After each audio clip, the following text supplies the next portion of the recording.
Now, joining us now is former senior CIA officer Mark Polymeropoulos, the former chief of operations in Europe and Eurasia.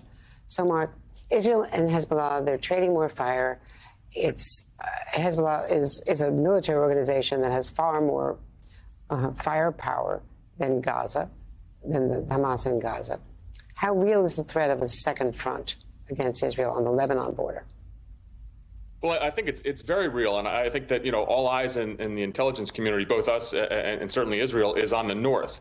There's two questions that kind of come to mind in terms of further escalation. Is one, if Israel does go into Gaza, and there is kind of in essence even more of a humanitarian crisis there, will that compel Iran in a message to Hezbollah to intervene? That means Hezbollah then opens up that second front in the north. And the other part of it that I think also should be considered is what if actually Israel is very successful in their incursion and you see a catastrophic collapse of Hamas, Iran's other proxy? Would that in fact cause Hezbollah to intervene? So all eyes are certainly on the north. There'll be huge intelligence focus with human sources, with signals intelligence, with imagery.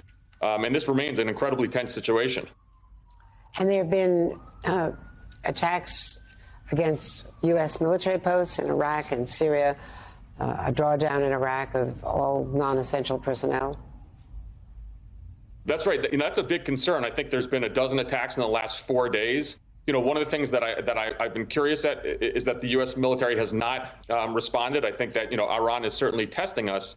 But our deterrence is based on our ability to respond, and so far we have not done so. I think the CENTCOM commander several weeks ago said there had been actually 80 attacks over a period of time, with only 4 times where the U.S. responded. So I do wonder about that. The situation is certainly more dangerous for U.S. forces deployed in the Middle East, and Iran is certainly testing us.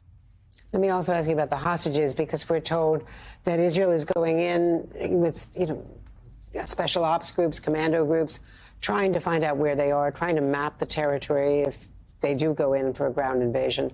How good would their intel be in Gaza right now? So that's a huge question, of course, because of the intelligence failures before the war. But the Israelis are very good. I think that they certainly will have redeployed resources. And one of the reasons why you go on with these special operations raids is to gather more intelligence. In fact, operations then drives the intelligence. They will look at a site that they have taken over, look for documents. Maybe they will do battlefield interrogations of Hamas operatives, all of course designed to find the locations of the hostage, look for documents. Maybe the reporting is correct. This remains the reason why Israel has not gone in yet for a kind of a full-scale incursion into Gaza. And how unusual was the drones that were fired by the Houthi rebels, as well? Right. Not just the drones. I'm sorry, the missiles fired. Ballistic missiles. Yeah, that was a pretty extraordinary. That kind of range. Of course, the U.S. Navy did a heck of a job in intercepting them. But again, that just shows how Iran can turn on their proxies, and the notion of ballistic missiles fired from Yemen, crossing all the way into Israel. I think the target likely was Eilat.